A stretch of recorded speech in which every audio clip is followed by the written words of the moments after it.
Good evening, everybody. Thank you for joining the City of Kingston Planning Board meeting at our monthly meeting. Today is Tuesday, January 19th, 2021. My name is Suzanne Cahill. I am the Planning Director for the City of Kingston and the organizer for our virtual meeting. Before we begin our meeting, I would like to go over a few meeting guidelines to help navigate this system as efficiently and respectfully as possible. We ask that members of the public and the press remain muted and off camera for the length of the meeting. As the organizer, I reserve the right to mute anyone who unmutes themselves. Board members and city staff will control their own mute button. As good practice, we ask that you mute yourself if you are not speaking to avoid background noise and feedback. If a board member or staff wishes to speak, they will raise their hand. The chairperson will call on them before they speak by stating their name clearly for our audio listeners. The board member will then unmute themselves, state their name, and speak clearly, muting after finished. All of our meetings are recorded. Both video and written transcriptions will be made available to the public on the city's website at a later date. In lieu of public speaking during the monthly meeting, we requested that all comments to be received by 2 p.m. on Friday, January 15th, 2021.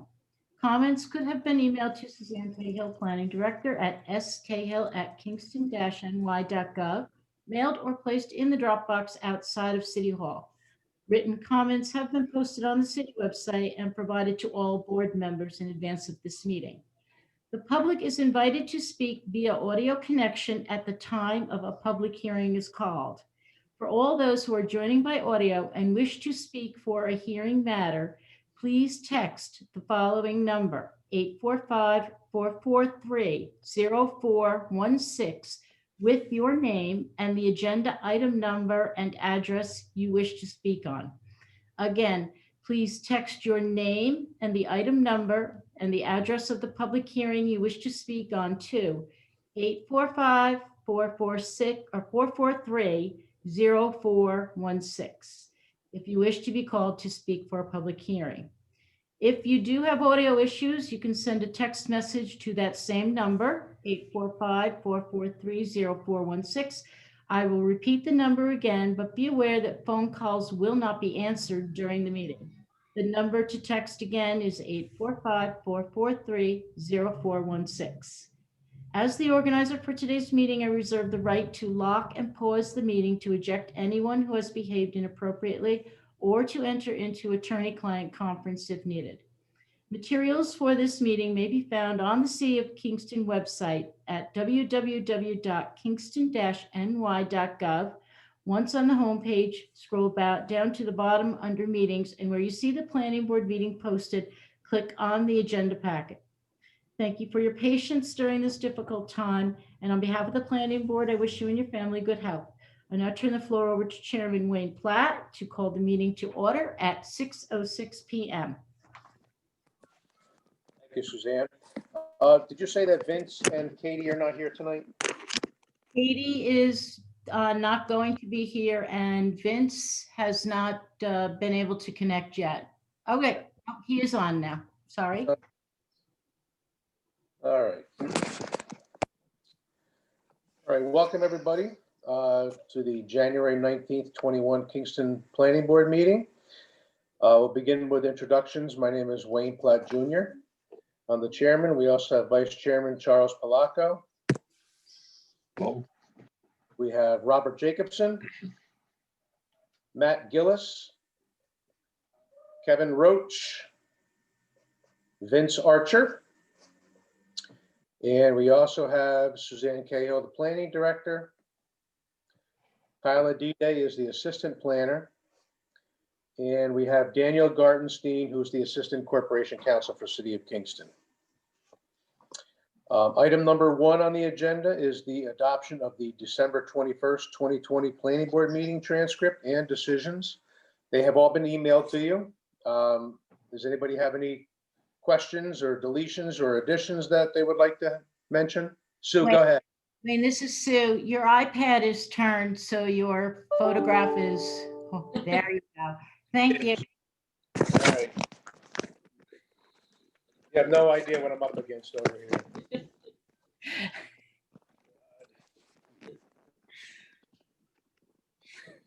Better? That's Yes. better. All right, so everybody's had a copy of that email to them. Does anybody have any questions on them or anything? Okay, so this is Wayne Platt. I will make a motion that we adopt the December 21st, 2020 Planning Board meeting transcript and decisions. Do I have a second? Second. By Charles Palaco. All in favor? Wayne Platt is a yes. Charles Palaco, Yes. Robert Jacobson. See a yes? Yes. Okay. Kevin Roach. Yes. Okay. That is adopted. Matt Gillis, I'm sorry, buddy. Yes. Hey, sorry, pal. All right, Don't worry. so you're adopted. Matt, did I forget you on the introductions too? No, you got me.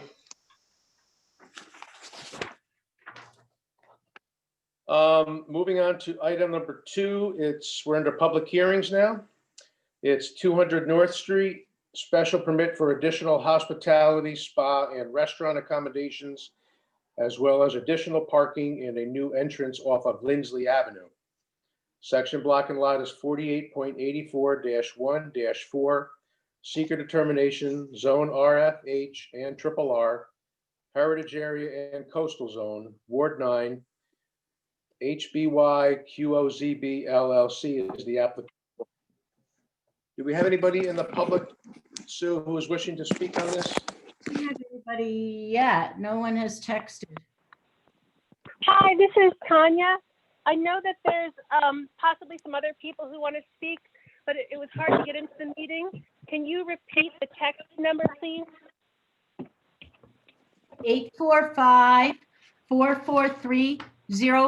845-443-0416. 416. Tanya, did you want to speak? Tanya, are you looking to speak? Can yes, can you hear me? Yes. Okay. All right. Okay, I'm just going to repeat the number to make sure I have it correctly. It's 845-443-0416. Okay. Yeah. Thanks. The Hutton Brickyard is Right, a so- huge, Tanya Garment, okay? yeah, 102 Worth Street, Kingston. Go ahead. Thanks. The Hutton Brickyard is a huge project, and it's growing all the time. There are significant changes that are being presented for as the next phase and then into the future. We also have the Empire State, the trail that runs along the Hudson that is now open. And we've got Scenic Hudson in that same area, which part of the trail will be on, and there were some rearranging of the roads very recently. So this project is coming after some things have just happened, the opening of the trail and the, there was a trading of streets. Anyway, with Scenic Hudson, and then soon it will be a state park. We have the fence there. It's a big fence that goes across North Street. It's closed to traffic, and I was thankful to a couple of older people back in November who said that the trail will need parking in Kingston, but right now we don't have any parking in Kingston. The trail, the two entrances are both controlled by the Hutton Brickyards currently. One goes from right next to Kingston Park parking lot, and it's a not very ADA accessible way to access the trail, but it's a way that is more open. Then there's the gate that does not have any parking near it because it's on North Street, but it is the ADA compliant way to access the trail. That gate is controlled by Hutton Brickyards, and the pedestrian gate is the only way for people to access. And that gets closed at 5 o'clock these days at sundown. What is it in the summer? I'm not sure. But at any rate, that's the ADA accessible way. and there's no parking on that street. Street signs need to be fixed for that street so that people understand how that works, and we really need to be thinking about how to get through to that land. The Scenic Hudson Brickyards might consider making that trail that goes from the Kingston Point parking lot, the only place for residents of Kingston and people visiting from the Kingston end of the trail to access that. And then I also want to say that it's a huge thing that's being proposed, the new entrance up on a street that's near that big mansion, the Sloanum's mansion. That is a huge change. And I hope that you are really going to be looking at that very closely in terms of changing the way that the place is entered. I believe that events would be on North Street still, but the everyday operations, the everyday bread and butter of the place is going to be, if you pass this idea, up in a street that is not used at all except for one residence. So please take this really seriously. Plus, there's endless sort of environmental issues such as drainage and sewage. We're getting cabins now instead of tents. So I think this is an important project that should not be passed lightly. Thanks very much. Thank you.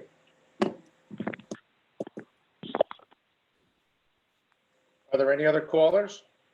No, I don't have anybody else. Yes, I am a caller. Can I Okay. speak? Yes, you, My name is Lynn Woods. I'm a resident of Kingston, and I have gone down to the Corey Waters path a number of times. I think it's fabulous that they've opened this path. But I'm looking at your agenda, and I see that you're applying, there's a special permit that's in the works for the Brickyards Ventures. And I don't know anything about this, but I just wanted to say that right now, and always, you can only get in from their gate.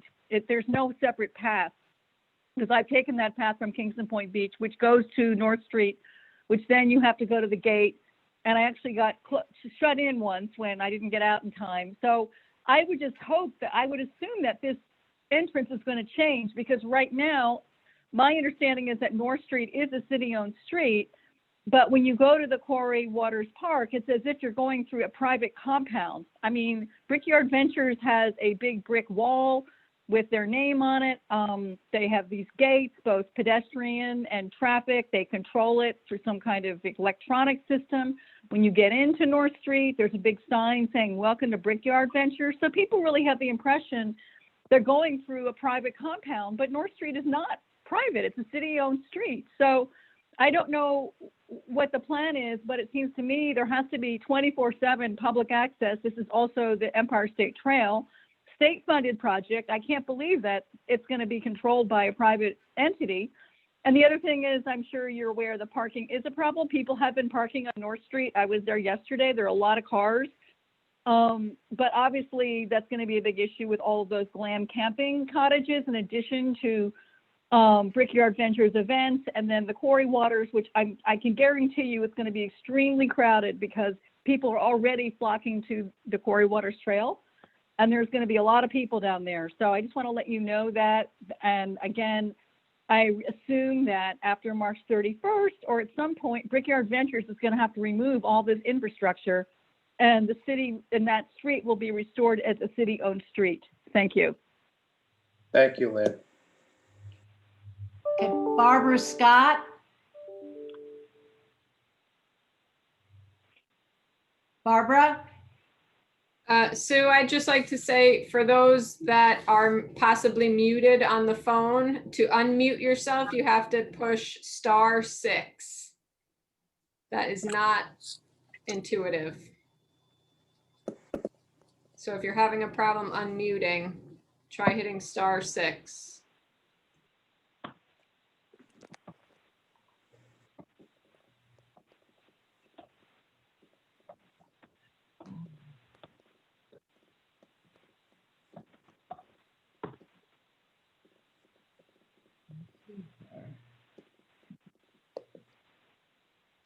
Barbara? Can you unmute *6 on your phone?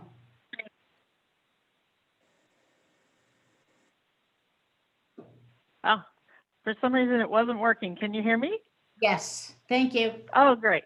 Great. Thank you. Thanks for your patience. I just wanted to comment regarding the special permit as well to the Hutton Brickyards. Tanya and Lynn had mentioned the closed off public road. And that's a concern in that we're indeed funding the maintenance and support of the road. So I don't know if that is something that will be changed with some of the revisions they're asking for, but it's a troubling issue at this point. And I also wanted to mention that the wetlands disruption, the traffic that's to an area that really isn't big enough to accommodate it, the parking. I understand that there are benefits to the project, but I'd love to see a plan put in place that takes some of these drawbacks into account and it takes into account the size of the project, 31 tents or maybe more, major events like concerts and weddings. I just ask that you prioritize the community that's here year-round and come up with a plan that serves everyone. Thanks very much. Thank you. I don't have anybody else, Wayne. Also, so we should mention that we have a number of letters and comments that have been emailed to you as well, and they will become part of the public comment and available on the website as well. That is correct. The ones that were received as Friday by our 2 p.m. deadline have been forwarded to the applicants and they are posted on the website.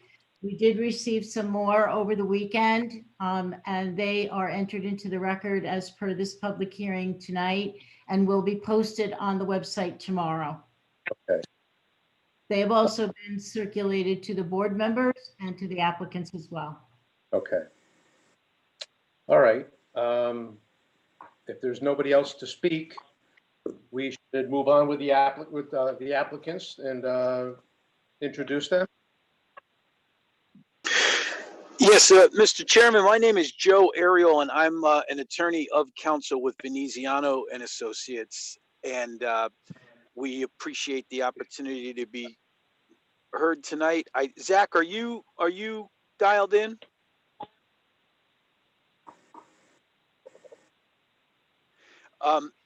In any event, I just want to mention that we are in receipt of the staff comments on our submission and the public comments, as Ms. Cahill mentioned. We appreciate the comments that we heard tonight, and I can tell you that we share many of those priorities and concerns, and do expect that they'll be addressed as we get a little deeper into our engineering and the responsiveness to staff comments. So we expect to be back here, as you know, in February, and the opportunities to be heard on some of those impact issues that people are concerned about will still be there, and we're cognizant of them, and we expect to address them. So as far as we're concerned, we're hard at work, and again, we thank you for continuing the item on the agenda, and we are working, by the way, with the city on the access issue as we speak, and as I said, on the comments from staff and from the public. Okay. Hey, Joe, this is Zach. Zach and Christina are on the line from KDA, and we concur with your comments. Okay. Thank you. Yep. Joe, I don't know how much you want to go into this. I know there's a lot of work, some more work that needs to be done. I mean, we still have to refer this to the county planning board, and we're not going to be in a position to do so until, a lot of the stuff that's still outstanding has been, assembled, right? And I know you've been in consultation with the city's engineer, as we've asked of you. The 30 days on the seeker has not expired yet for us to seek lead agency, right, Sue? That's one thing. That's correct. Okay. And, you know, as a result of these things and some of the public comment that we have out there, I'm inclined to extend the public comment as this progresses. How does the rest of the board feel the same way? Yes. Sue, are you in as well?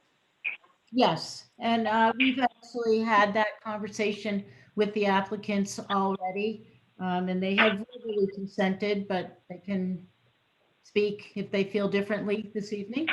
No, we're very comfortable with that, Mr. Chairman, and look forward to it. Okay. All right. Any board have any questions at this time? Okay. Are we inclined to table then, Sue, at this time? Questions? And yeah, I think that's what we can do. I would like to add, if any of the board members have not yet responded to the doodle poll that was sent around for the board site visit, please respond. Oh, I'm one yes, of them. thank you. Yeah. I am one of them. Okay. All right. So at this time, I'll make a motion that we table item number 2. And also, do we have, we want to extend the public hearing to, or just indefinitely right now, Sue? To the next meeting, to the February meeting. Okay. And also to extend the public hearing on this project through at least till the next meeting. Do I have a second on that? Second. By Charles Palaco. All in favor? Wayne Platt is a yes. Charles Palaco, Yes. Robert Jacobson, Yes. Matt Gillis, Yes. Kevin Roach. Yes. Okay, that is passed. Joe, thank you very much. We're looking forward to seeing you at the next meeting. Thank you. So are we. Take care. Take care. Thank you. Thanks, guys.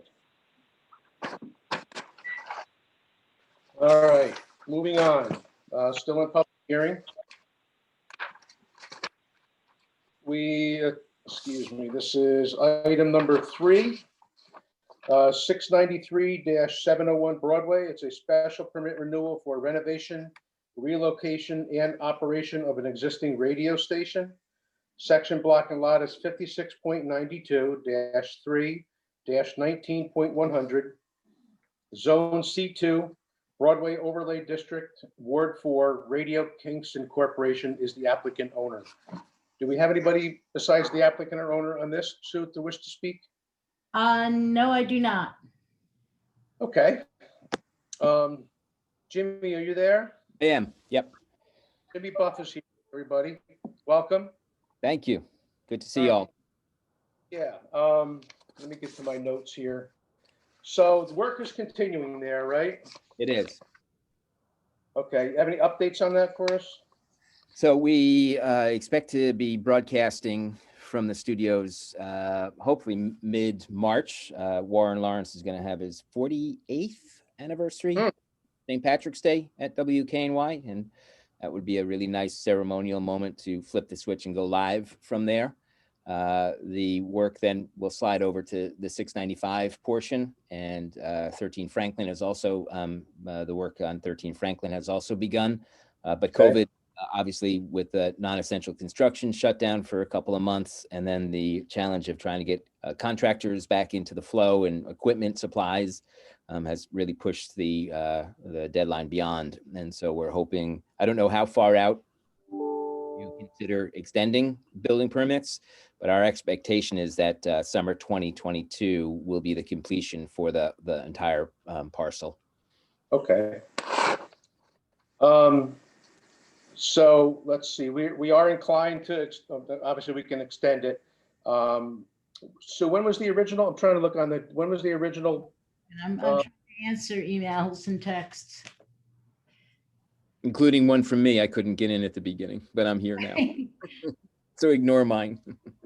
All right, so I see here in our staff notes that staff would recommend an 18-month extension at a minimum because of the delayed timeline. Is that true? Correct. That would bring it until the spring of 2022.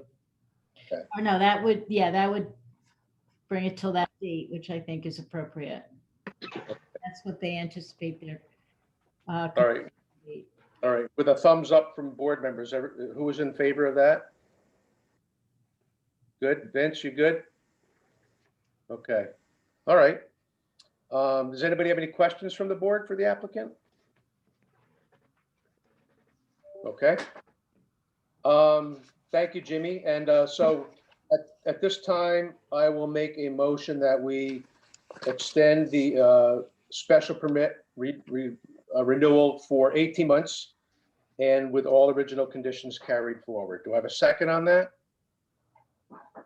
Second, is that you, Kevin? There you go. Thanks. Oh, Kevin Roach with a second.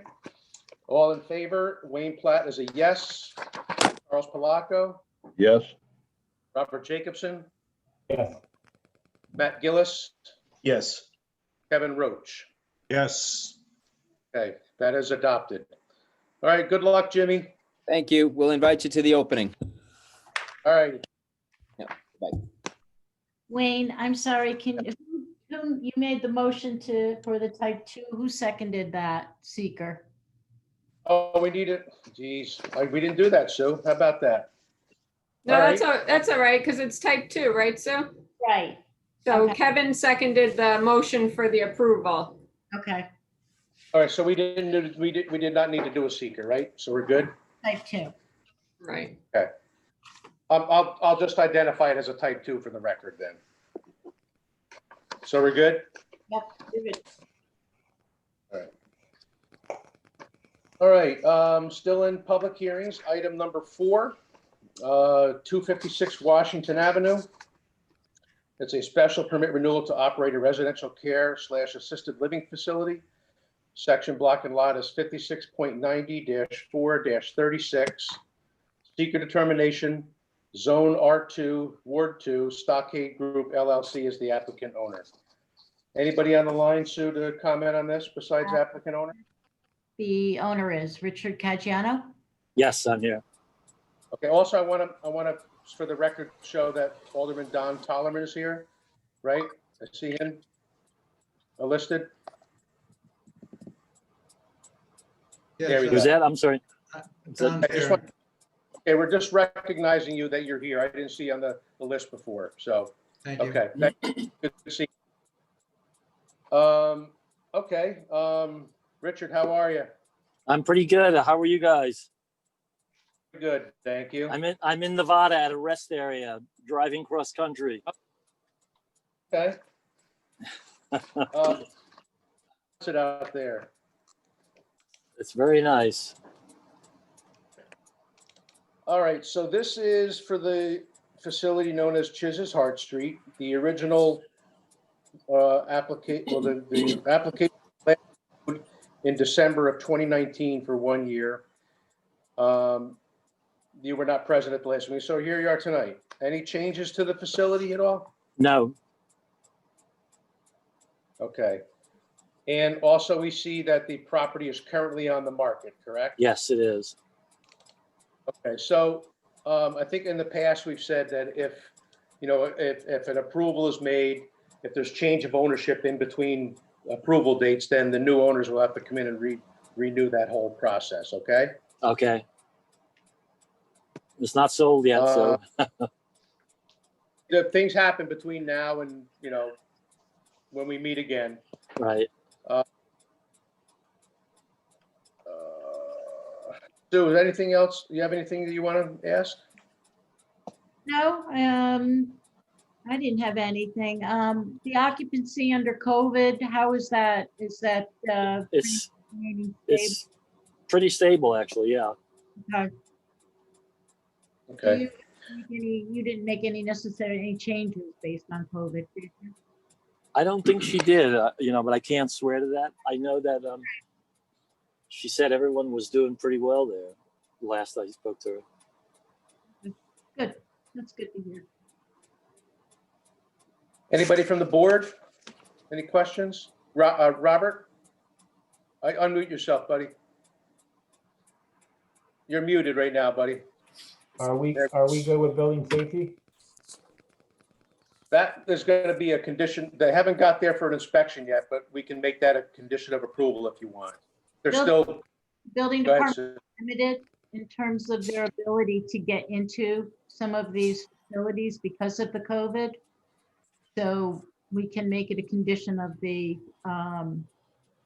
We've had no complaints. I have not received any, no. Okay. Anybody else? Okay. What about, so are we bound by an annual renewal on this? Yes. All right, so under seeker, it's a type 2 action, so no further review of the board is required. So at this time, I'll make a motion that we approve, and everybody's good with a year term again? Okay. I'll make a motion that we approve item number 4 for a period of 1 year with a condition of a favorable building department report and also all original conditions carried forward. Do I have a second on that? Second, Kevin. Second by Roach. All in favor? Wayne Platt is a yes. Charles Palaco, Yes. Jacobson, Yes. okay. Matt Gillis, Yes. Kevin Roach. Yes. That is adopted. Richard, enjoy your trip. Thank you very much. See Hey, you take all care. someday soon. Bye. Bye. All right. Moving into new business, item number 5. 389 Washington Avenue. It's a site plan to install 3 neon signs. Section block and lot is 48.330-1-1. Seeker determination, Zone C2, Ward 1, light bright neon. May Herskovitz is the applicant, and 389 Washington LLC, Andrew Plevin is the owner. Who do we have here, Sue? I'm not sure if the applicant is present. Yep, I'm here. May Herskovitz. May. Hello. Who is this? I'm sorry. May Herskovitz from Light Bright Neon. How are you? Good, how are you? You just want to tell us a little bit about this is on the corner of Grandma Brown Lane and Washington Avenue. Okay. Correct. Oh, go ahead. So they're just looking to install 3 neon signs. And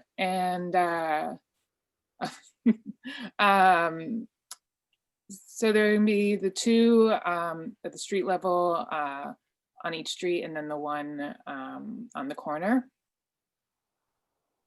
Okay. And it's an interesting design there. I think that the shoe repair shop up the street used to have a similar type neon sign.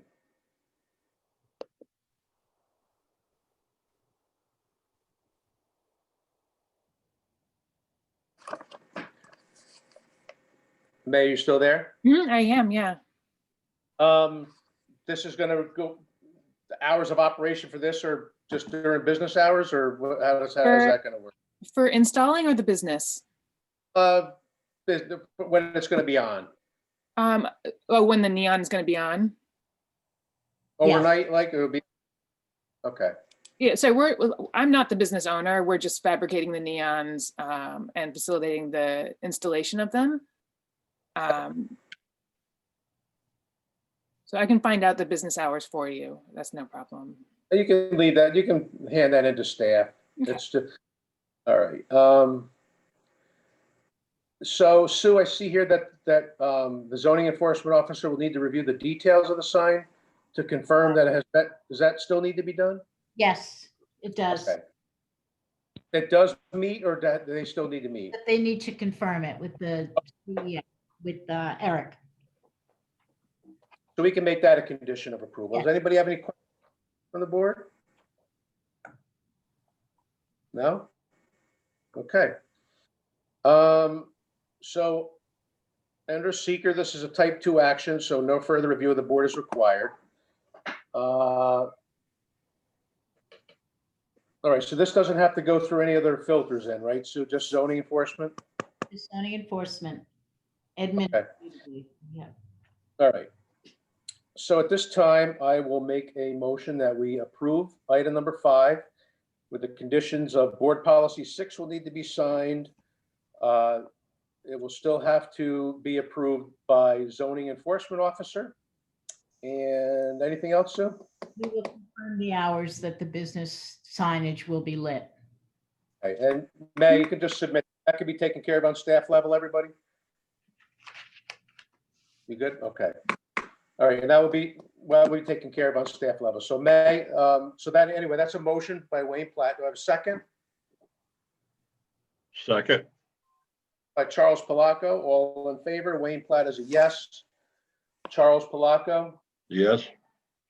Robert Jacobson, Yes. Matt Gillis, Yes. Ed Roach. Yes. That is adopted. Great. Thank you so much. Okay, thank you. Okay, moving on to item number 6. It is, let's see here, write this down. 2 Jansen Avenue, site plan to install a neon sign on the roof of the building and exterior lighting. Section block and lot is 56.26-5-32. Seeker determination, zone C3, Ward 9. Anthea White is the applicant. The Sophus Holdings LLC is the owner. Anthea, you're here, right? Yes, yes. Oh, Hi. hi. 2 months in a row, huh? I know. Thanks for having us. All right. So this is, yeah, tell us a little bit about this. Yeah, so we're I guess reinvigorating the grocery store that was Sunshine Market. And we would like to use light bright neon to have basically a sign on the roof that says grocery. That is basically it. We want to install some lights on the outside as well. And yeah, we hope, the sign we don't want it to be obviously too massive, but just enough so that, because we can't really have any other signage on the building, just so that people become aware that there's a grocery store there again. That's basically the plan, yeah. Okay. All right, the lighting, do we need details on that, Sue? It's a neon light. There's other lighting involved too, no? Yes, the detail of the fixture on the outside of the building, yes. You already have that? No, we do not. You will need that, right? Correct. Okay. Anthea, you can provide that for us? Sorry, can you just explain further what you require from us? It would be just the spec of the exterior light that you plan to have put on the outside of the building, like you show in the spotlight over the doorway in the rear. Okay, so just the actual specifics of the exact light we're choosing? Yes. Okay, not a problem. Yep. Is that something that the board feels can be taken care of on staff level, approving that? Everybody's good with that? I'm good with it. Thumbs up by everybody who can, okay. Okay, great. And Sue, this has already passed muster with zoning enforcement? I don't know that it has. Oh, that we need to confirm with him. Okay. All right. Well, Can I ask a question? Kevin Roach? I Yes. thought this whole operation was becoming part of the brewery next door when we saw them. Just curiosity more than anything.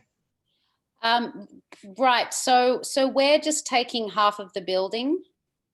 So where you can see, yeah, that page that says this space is not part of us, that's the brewery, and then we're the other half. Okay, So we're just leasing half of the space from them. Okay. thank you. Yeah. Any other questions? Like, do you have how's your refuse going to be handled? The refuse is through a private company. Sue, Um, I'm sorry. The Kingston Standard have 2 dumpsters that get picked up weekly. I don't even know if we need to get into that, Sue, because we're just here for the sign, correct? That's it? Correct. I'm sorry. All right, any other questions from the board? All right. Under zoning, or excuse me, under seeker, this is a type 2, so no further review of the board is required. So at this time, I will make a motion that we approve item number 6 with conditions of the dimensions of the sign will need to be consistent with what is allowed under zoning. So you'll have to get with the zoning enforcement officer on that. Details of the exterior lighting need to be submitted to staff for approval. And go ahead, Sue. Board policies 4, 4A, 6, and 24. I think I've covered everything, right? Mhm. So that is a motion. Do I have a second? Second, Kevin Roach. All in favor? I got Wayne Platt as a yes. Charles Palaco, Yes. Jacobson, Yes. Matt Gillis, Yes. Evan Roach. Yes. Okay, that is adopted.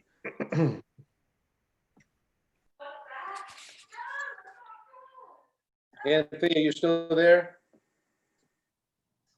I think she signed off. Okay, good. Moving on. Item number 7. sorry, no, I was still there. Sorry. I don't know what happened. Sorry. Let's say goodbye. We approved it, and Thank you. It with Sue on the. I don't know if you heard the. Yep. What word of approval? Okay, so good luck. Thank you. Thank you, everybody. Thank you. Bye. Bye. All right, item number 7 is 65 Lucas Avenue. Site plan to construct a 530 square foot deck on an existing funeral home. Section block and lot is 48.330-1-18.100. Seeker determination, zone R2, Ward 1, Kaiser Properties LLC is the applicant owner. Luke Kaiser, is he here? Yes. I'm here. How are you? I'm good, thank you. Thanks for having me.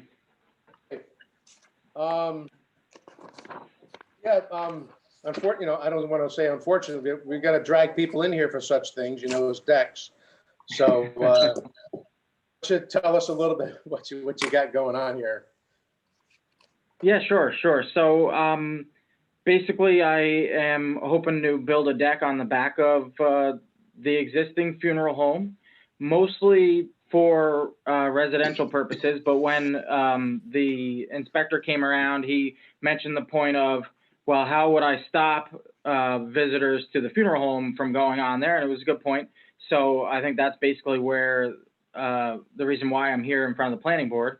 So we changed some of the construction of how we were going to build the deck, and it's going to, meet the requirements for a commercial deck and the load and so forth. It'll be mostly for my residential use and family, but we're building it to the specs that to go across for commercial as well. Okay, very good. And in my staff notes here, I also see that this construction will have no impact on the parking lot of the setback, so that's good too.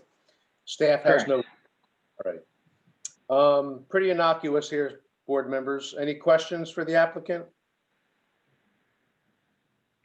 No? Okay.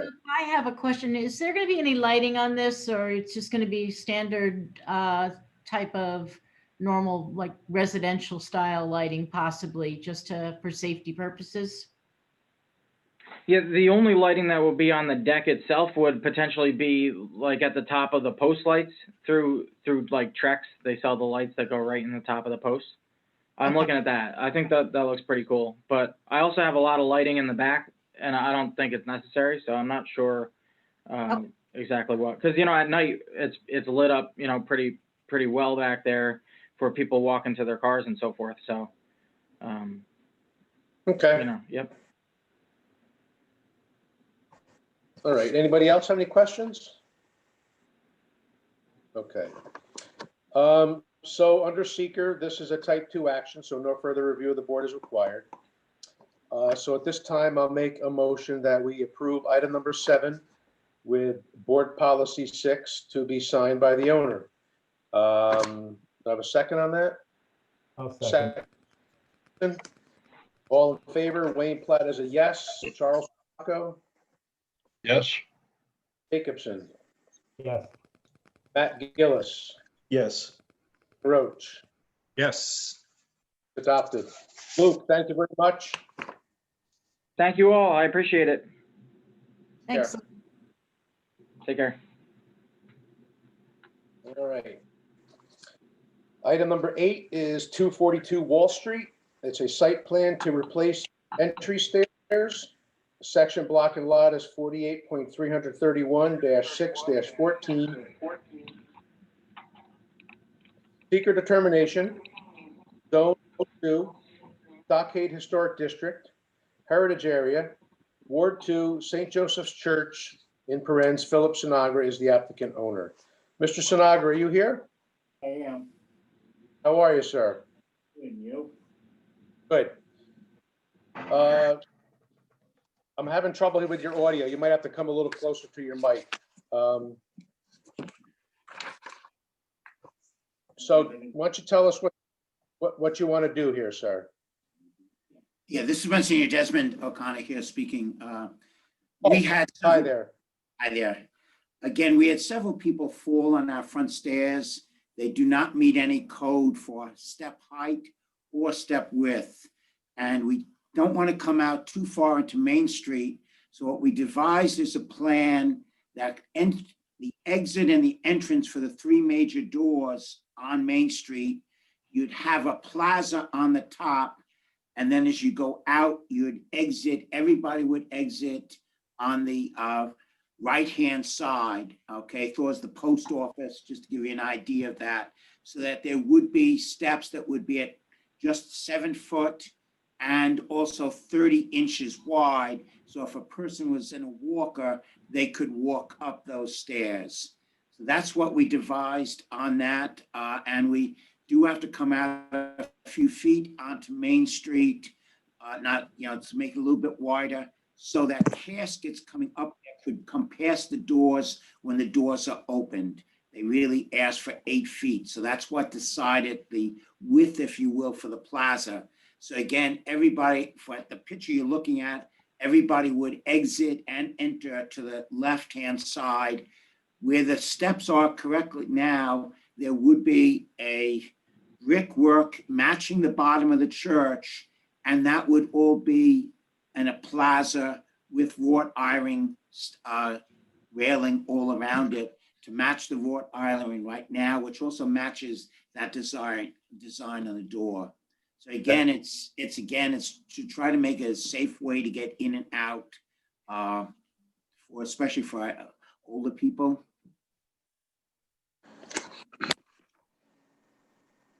Okay, looks nice. I see that the Landmarks Commission has reviewed and approved the project. That's correct. Right. And do we have Heritage Area weighing in this yet, Sue? Heritage Area is going to be reviewing it on the 27th. Okay. All right, looks like it makes things safer there, folks. Anybody questions from the board? Robert? I presume building safety reviewed this just to make sure that with all the number of exits, if this church is full, everyone can get out in emergency. Yes, we talked about that with the other board, and we are presently not using the front steps except for a funeral to get the casket in. Just to the left of that, we also have an exit where the stairs are inside. We also have an exit on Wall Street, and we have an exit on the other side of the church. And we have in the front of the church, we have the ramp. Again, yeah, there's plenty of exits to this church. 4 doors or care to clean? All kinds of doors on this church. Any other questions? 14 doors, exit doors on the church. Any other questions? Okay. Under seeker, this is a type 2 action, so no further review of the board is required. At this time, I'll make a motion that we approve item number 8 with board policy 6 that will need to be signed, and also having to go through the review process with Heritage Area Commission, which they meet on the 27th. Did I cover it all there, Sue, those 2 items? Thank you. That is a motion. Do I have a second? Second by Rob. All in favor? Wayne Platt is a yes. Charles Palaco? Is a yes. Jacobson? Yes. Matt Gillis? Yes. Roach? Very good. Yes. Okay. That is adopted. Okay, the applicants are going to stick around for the next item here, right? Item number 9, so that is adopted. Thank you. Item number 9 is 235 Wall Street. Site plan to add a lift to the exterior of an existing building. Section block and lot is 56.91-2-23. Seeker determination, zone 02. It's in Heritage Area, Ward 2, St. Joseph's Church, in parens, Philip Sinagra is the applicant owner.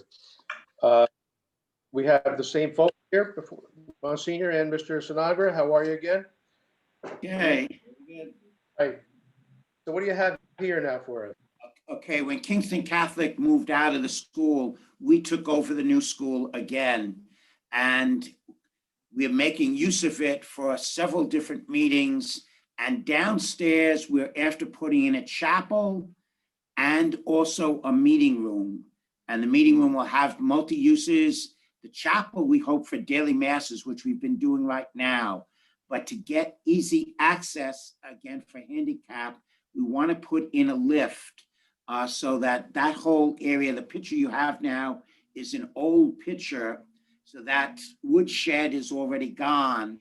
That whole parking lot is a parking lot now, fenced in parking lot.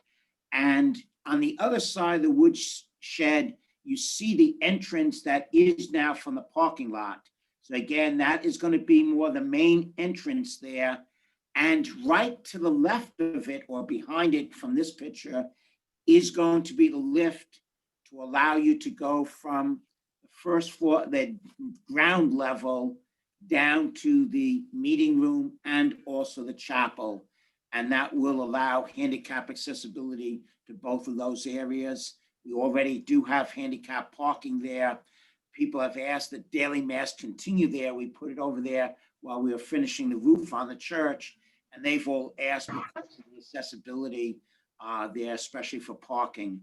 So again, it is allowing us, and also for we have a religious ed program there too. So if anybody is in a handicap situation, right now you enter on the gym level, but you have to go up one half flight of stairs to get to the first floor, and you have to go half flight down to the basement to get to the meeting room, the chapel. So right now, other than the gym, nothing is on a handicap level.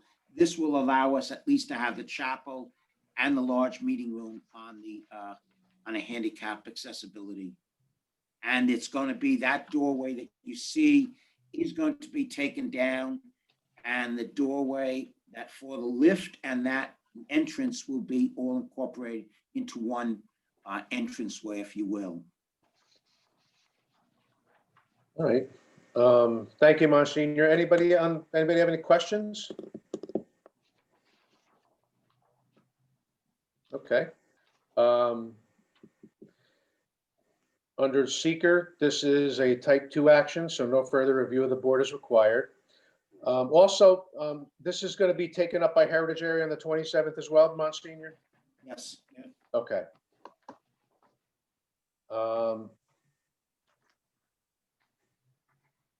So, Sue, you're going to need drawings to indicate where the addition is and how to access. Is that, I see this. We did get them subsequent to these notes being prepared. So we do have the actual drawings. Good. All right. So at this time, I'll make a motion that we approve item number 9 with board policy 6 that needs to be signed, as well as review by the Heritage Area Commission. That is a motion. Do I have a second on that? Second. All in favor? Wayne Platt is a yes. Charles Palaco? Yes. Jacobson? Yes. Gillis? Yes. Roach? Yes. Is adopted. Monsignor, did my guys take care of your water problem this morning? Thank you very much for that. Yes, we had a leak last night and a pipe was running all night into the meeting room and into the chapel. But thank you. We had 4 guys come over and gave us a hand. So thank you very much for that. And thank you for your approval also on this, okay? Folks, good seeing you and good luck. And so that is approved and have a good night. Thank you very much. Thank you. Thank you.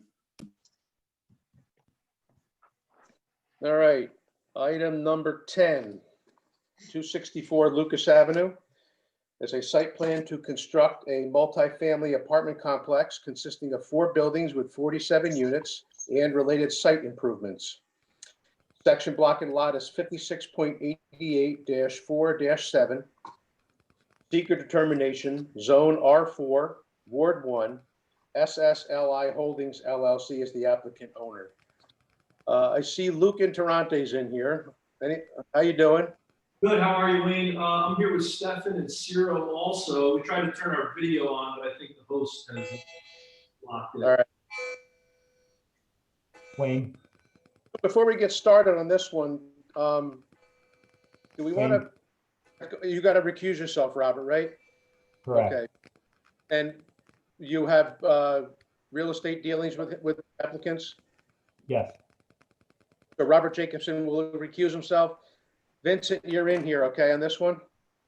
All right. All right. So Sue, before we get going on this, should we, I mean, this is really just is going to be like a gateway type overview of what the project's going to be all about. I know we have a lot of folks who are, who have questions and concerns about this. We've got quite a few comments from the public. You've got emails on them. I'm sure there's going to be other questions. So I would be inclined, we should schedule a public hearing on this at some point. Would you agree? And the rest of the board? I agree. Sue, you're good? You think that? Staff would recommend that a public hearing scheduled for the February meeting of the board. So I just wanted to let the folks know that, there's going to be a public hearing on this. We do have some public comment already that they can resubmit at that public hearing. We want to make sure that everybody's voice is heard with this project, as well as the applicant's voice. So, so with that said, Luke, Ciro, and Stefan, welcome. Hello, everybody. Thank you. Okay.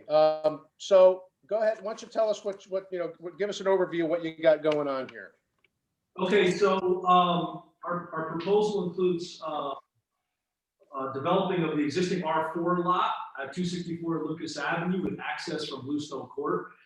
We have 47 total units, which is the result of our zoning study.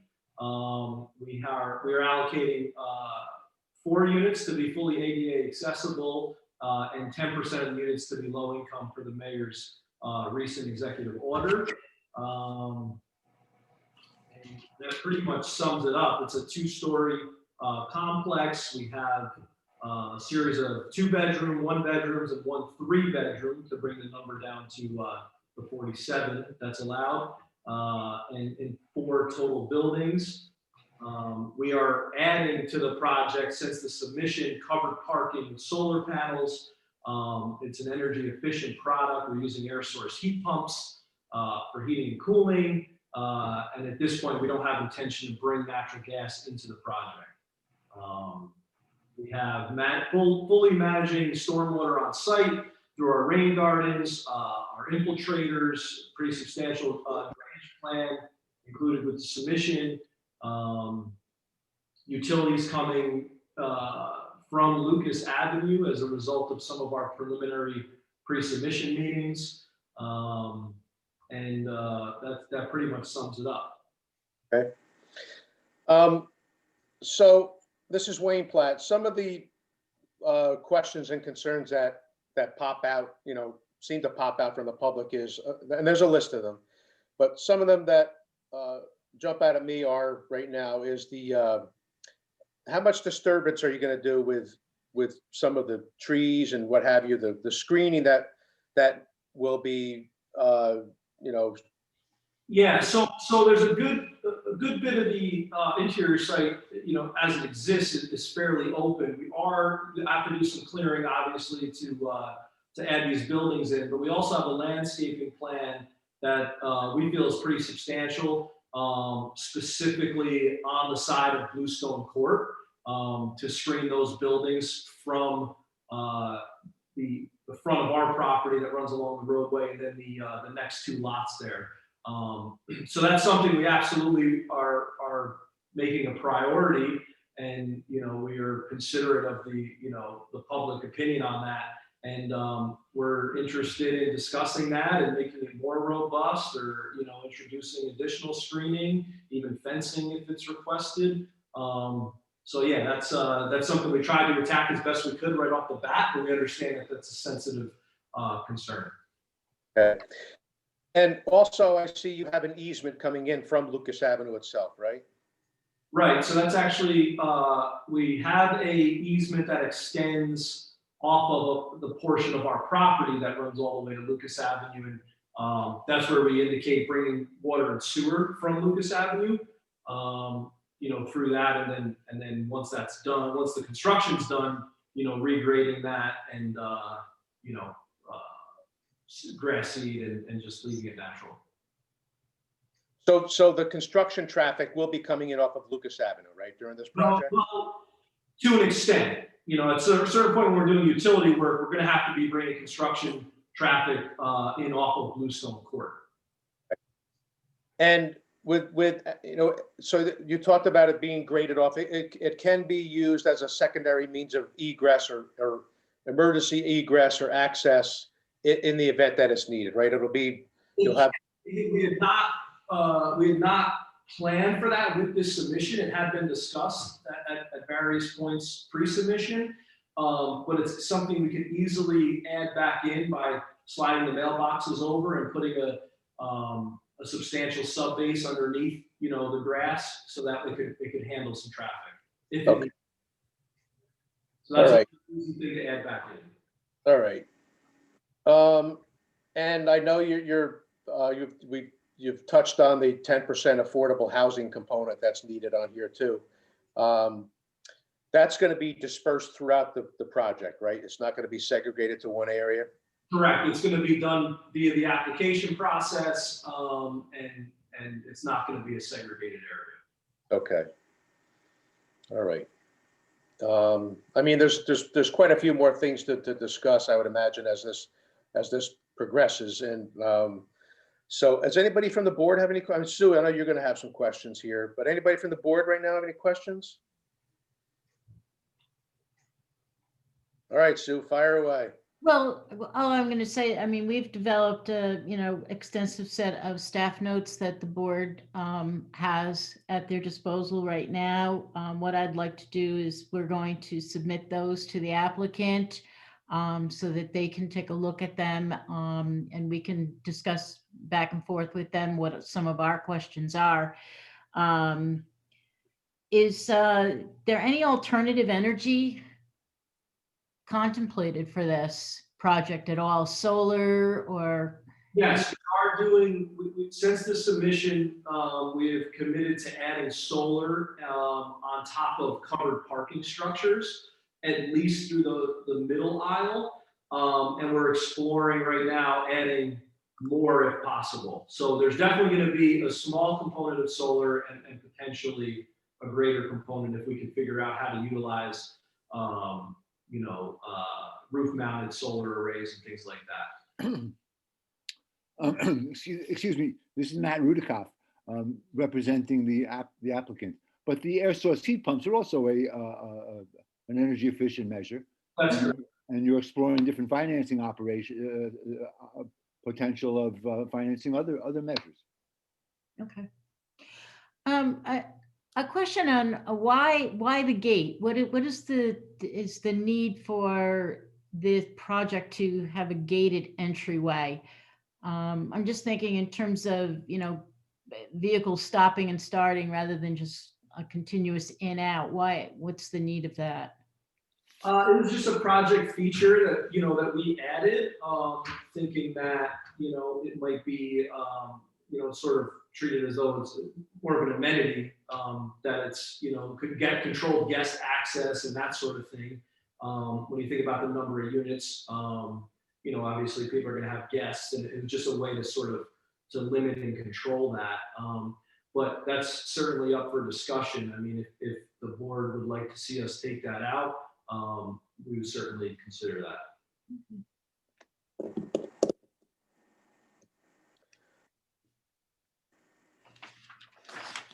I don't want to bog down the conversation. I mean, have you had any preliminary discussions with the city engineer yet with regards to the stormwater or erosion and sediment control or any of those measures? No, we have not. Okay, all right.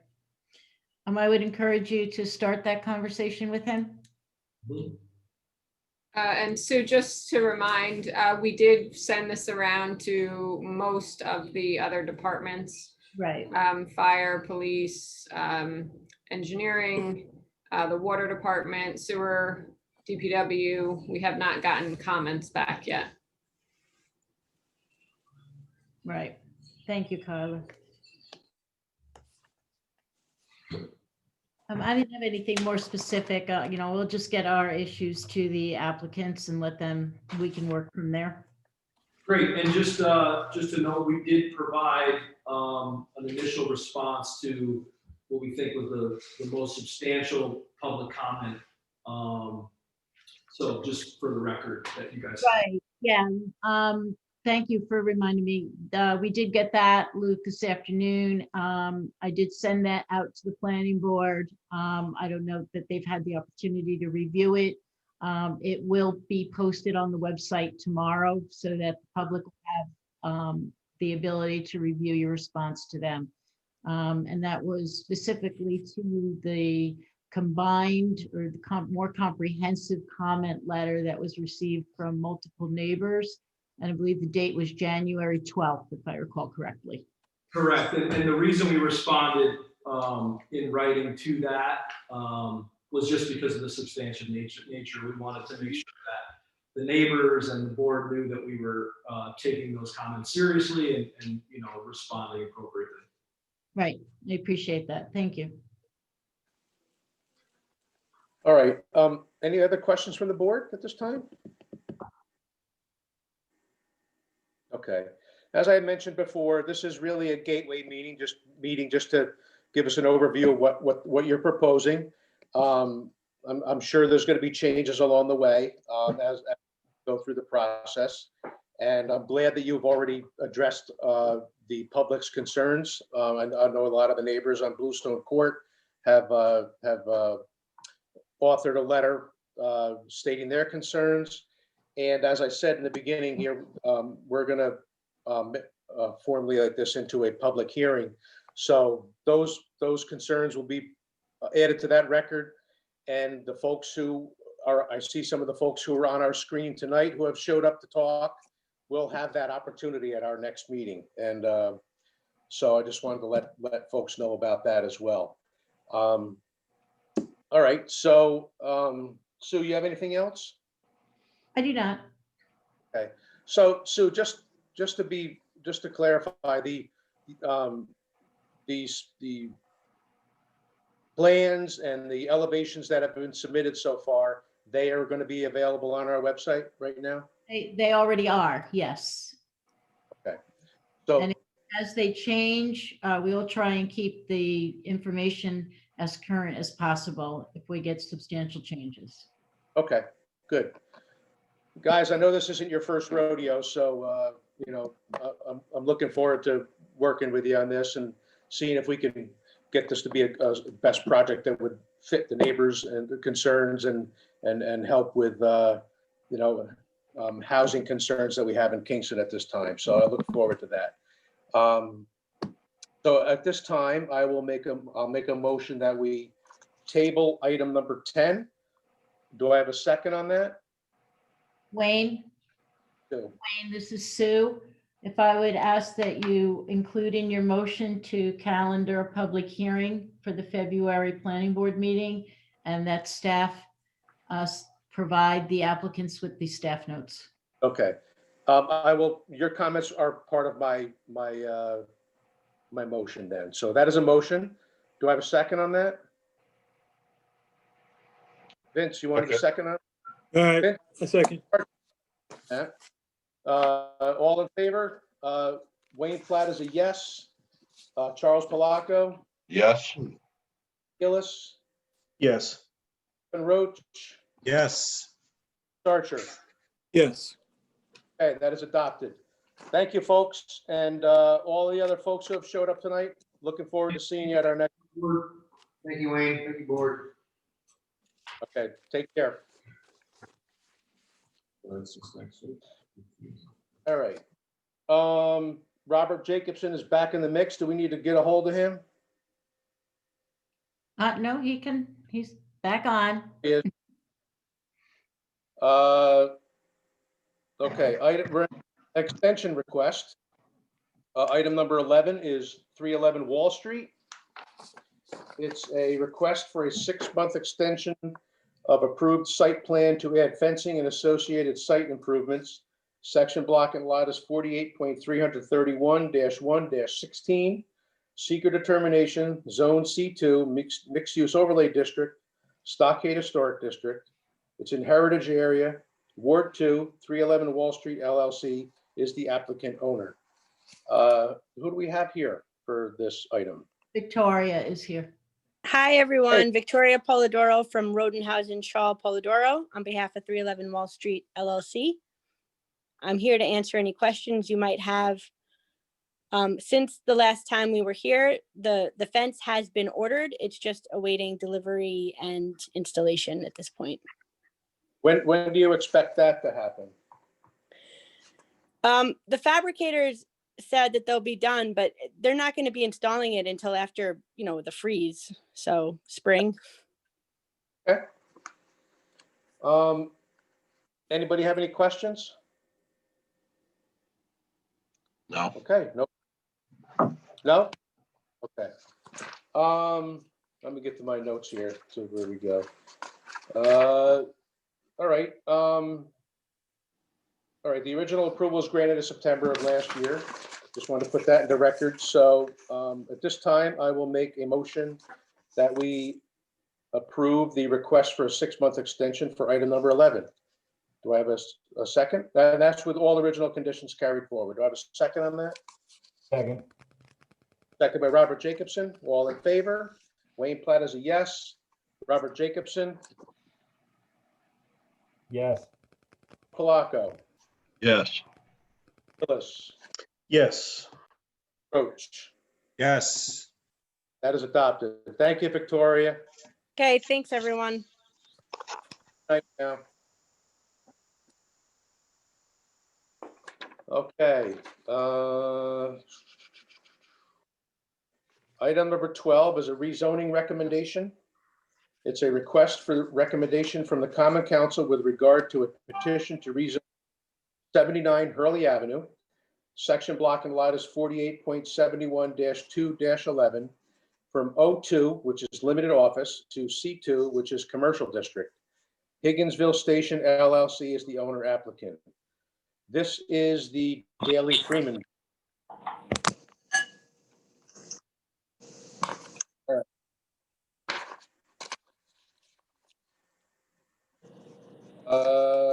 The owners are asking or seeking a change.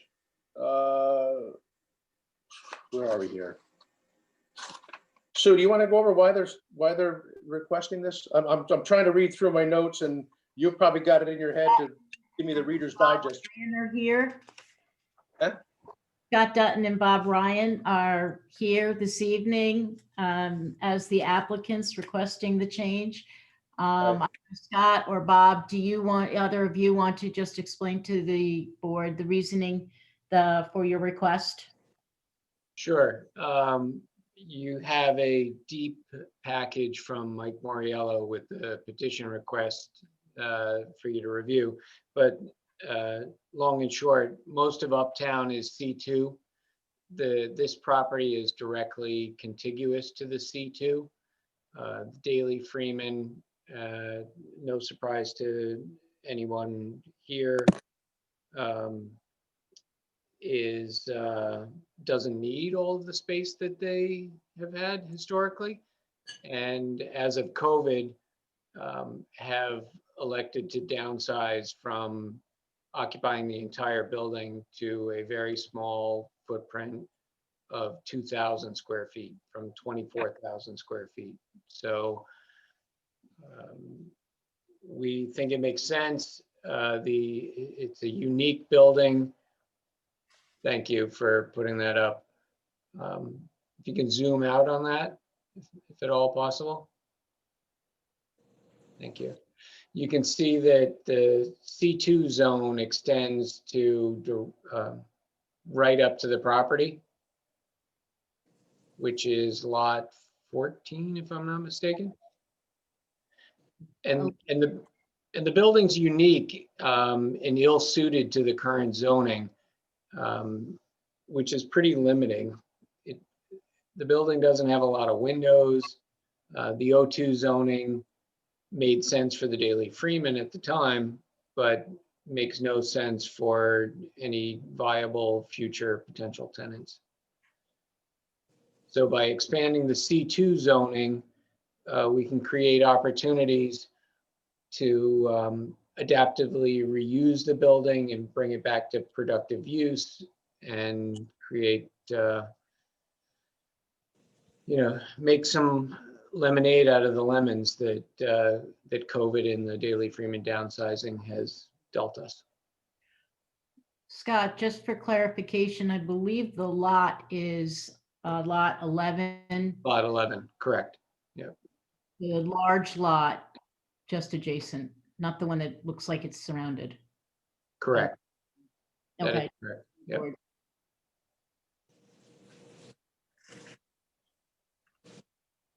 The county will take this up in February. I've had meetings with Dennis Doyle about this. I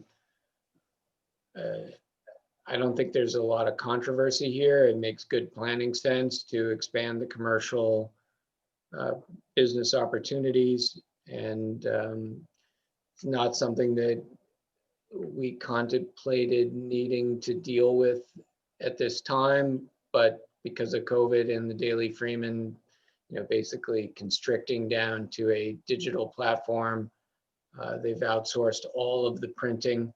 Those the two large storefront windows that you see off to the right in that picture, those are the printing rooms. They haven't printed there for a couple of years, so we have an application into the Common Council to petition the rezoning, and it's before you tonight to hopefully support that request. Okay. Anybody on the board have any questions? Okay.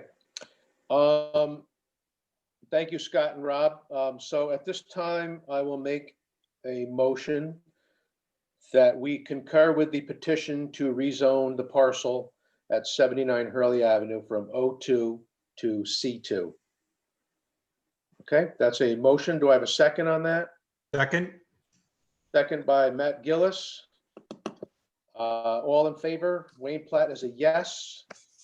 Charles Palaco? Unmute yourself. Give me a thumbs up. There we go. Robert Jacobson? Yes. Gillis? Yes. Roach? Yes, sir. That is adopted. Okay. Thank you, Thank you. folks. Thank you, everybody. Appreciate it. Here.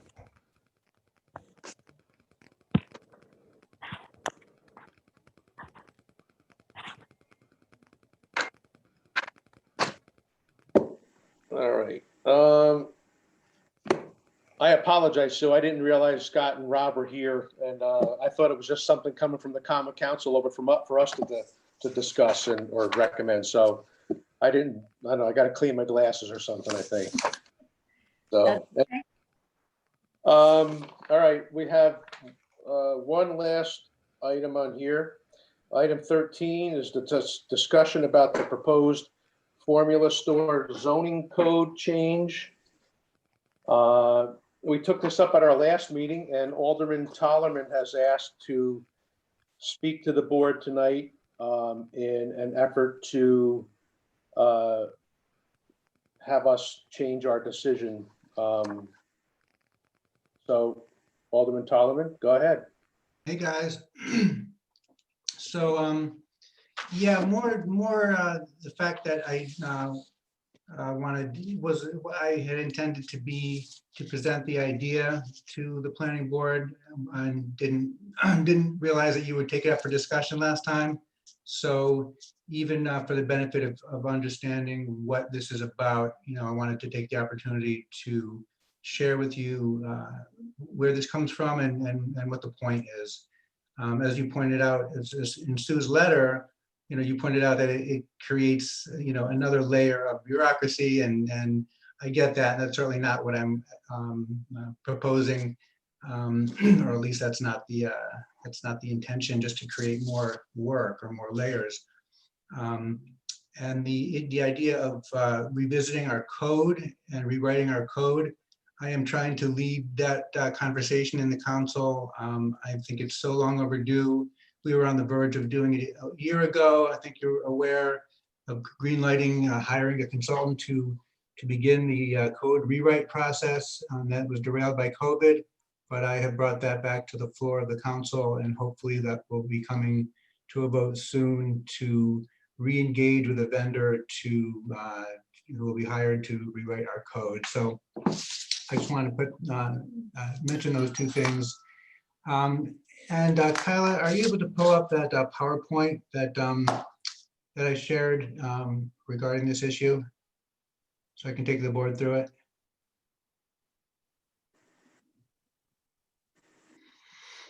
So one of my roles on the Common Council is economic development for the city, at least the liaison with the county. The county actually to shared services with the city. We utilize the county for economic development. The city does not have its own actual department, but it's my job to try to find ways to help our businesses succeed. And this is really the reason, the genesis for this idea. If you can go to the first slide, Kyla. So it's really, this is a defensive move.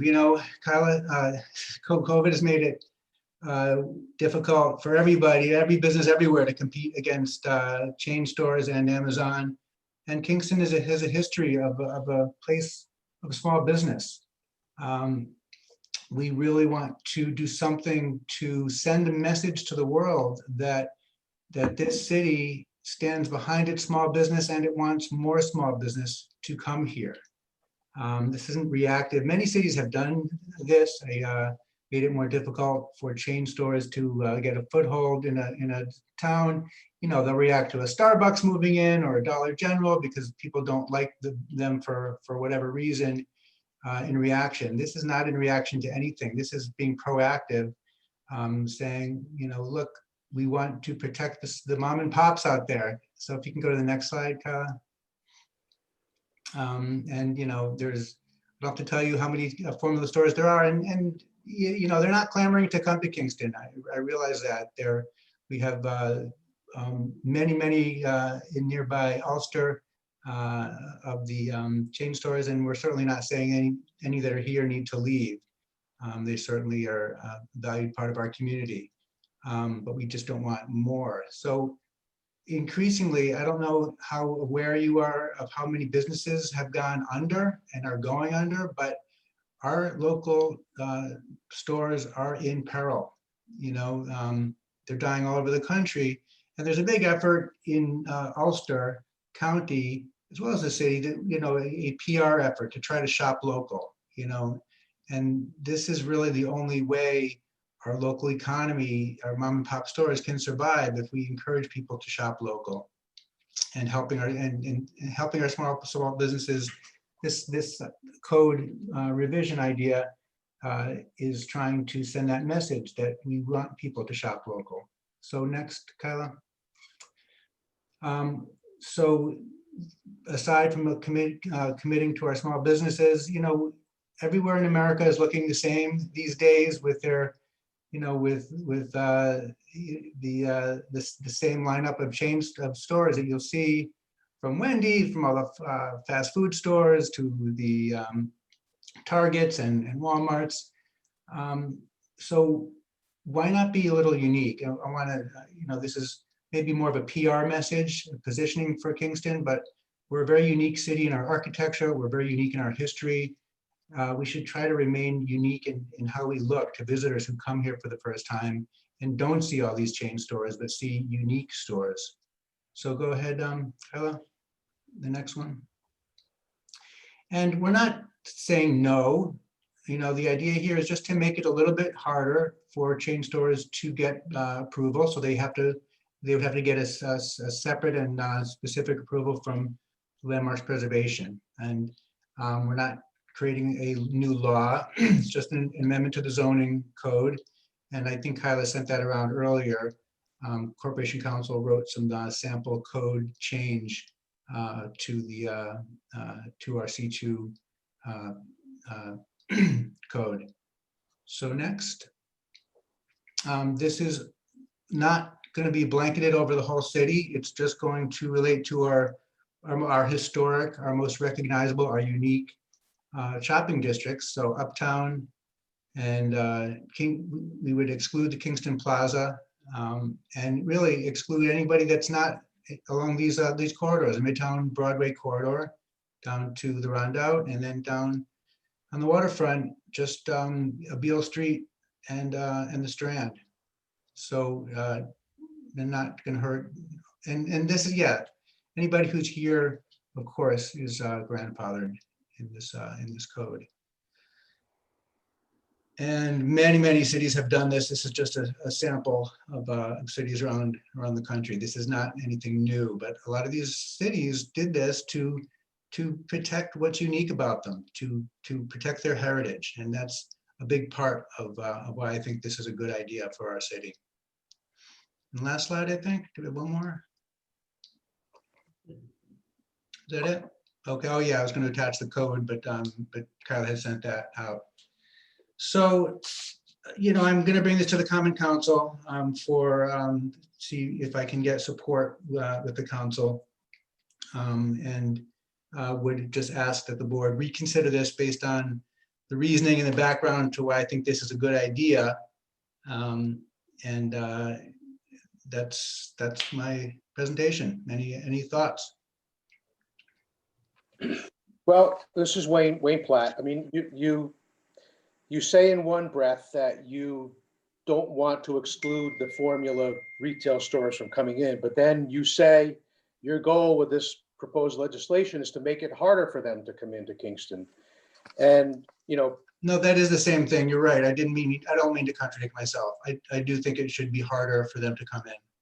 Well, and then we talked about, as part of our deliberation last month, as to why we didn't think that this was appropriate, was that, adding another layer of government does make it more difficult for businesses to come into Kingston. I completely understand your feelings about preserving small business in Kingston and the folks who have been here for years. I completely get it. I support local business and local businesses staying in Kingston. I think that,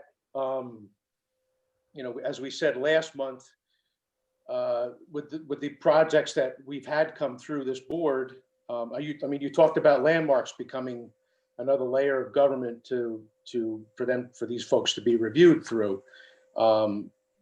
I think that this board has done an excellent job in vetting all of the concerns about how these buildings fit into the neighborhood. This board shouldn't have to become involved in determining whether a business comes into Kingston. Now, we just want whatever proposal comes through, we try to make it fit in the best way, how it fits in the neighborhood. That's what our job is.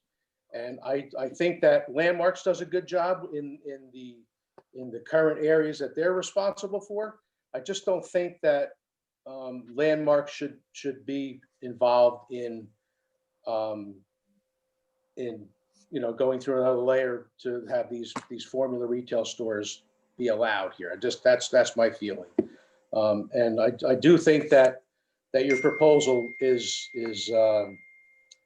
it is restrictive. You said your goal is to make it harder for them, and I think it will. And I'm business friendly across the board, whether it's small or corporate. So that's just my feelings. I don't know if anybody else wants to weigh in at this time. I'm still opposed to it, based on landmarks preservation being involved. That's my opposition to this. I don't think that they should have a purview outside of what they currently are responsible for. So that's where my opposition is. I don't know if anybody else wants to speak to that or not. Robert? That's Chuck Palacco. I wholeheartedly agree with Wayne. I concur with everything he said. That's my opinion. Robert, you have something? I just want to say, I agree with Wayne. I agree with what we said last month. I don't think that we need another agency involved in the process. I think that some of this can be done through zoning code. And ultimately, I understand the desire, and I want to support small businesses. I myself am a small business, but at the same time, sometimes Kingston needs these larger businesses to have a larger footprint, to help the tax base, because Kingston is one of the few communities in the state that has a dual non-homestead tax rate. And that high rate is crushing the small business and the small buildings that you may go up and down Broadway or Wall Street or Fair Street, and you see all these mom and pop businesses and these mom and pop buildings. The taxes are enormous on them. And it's because of the non-homestead tax base. So if you want to help small businesses, do something about your tax base and help lower it so that they have more money to put into their business. This is Kevin Roach. This is Kevin. I haven't heard anything that would make me change the point of view we had last month. Thank you for explaining it, because it was funny, last month you were here and then you disappeared right when we started talking about it. So I was wondering where you went. I jumped off to deal with the snow emergency a special meeting. Helping DPW on that. Yep. That's why.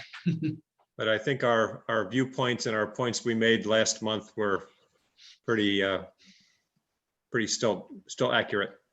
All right. Thank you. Alderman, this is Wayne. Are you facing an uphill battle on the council with this proposal? I don't know if you could speak to that or not, I imagine I am, yes. Okay.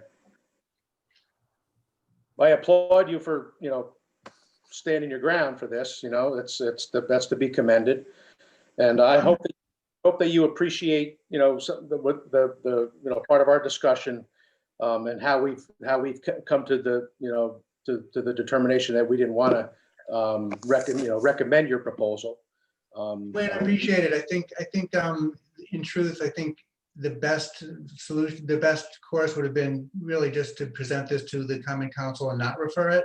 Because I don't know that it's, it's really more of a public relations message that I'm trying to get out. And I think that's more of an issue for the Common Council, not planning. So, I respect your guys' opinions, and thank you for your time listening. Anybody else have any questions or comments? Okay. Sue, do we have to reaffirm our position, or do we just? No, you do not. Alderman, again, I thank you for coming tonight, and I know you got a busy schedule tonight. You had another meeting going on, and I'm very happy that you're part of this, part of our greater planning board family, being the Common Council liaison here too. So thank you very much. All right. All right. Good night, everybody. Thanks, sir. Anything else before this board, Sue? No, I don't have anything. Anybody else? Good? Good for, all right. All right, so at this time, I'll make it. Wayne, I have a question. We have to Sue, this is directed to you. We have to turn in our papers, our yearly papers. Is there any special way? I have mine all done.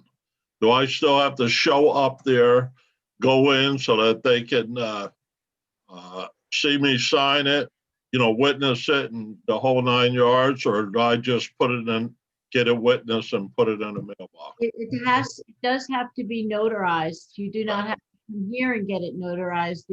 There is a notary here, so if you do need that, we can allow you to come into the building and have that done for you here.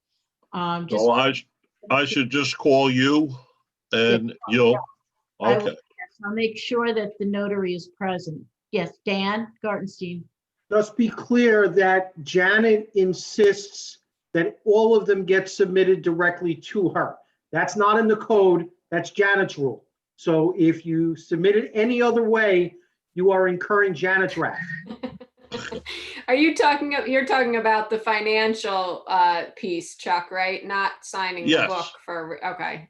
Because someone had asked about re-signing the book, right? Is someone, was that on this board? Maybe that was Heritage, about being reaffirmed on the board. Must not be you guys, because you're all looking like On the bottom of the form, it states to mail to the city clerk, to Elisa. And that is what my staff did. Okay. I know Janet has a particular way of, has you sign the back of the seat, and yeah, there's a whole ceremony. There's music playing and everything on that. So I spoke up for my secretary. You all do what you think is appropriate.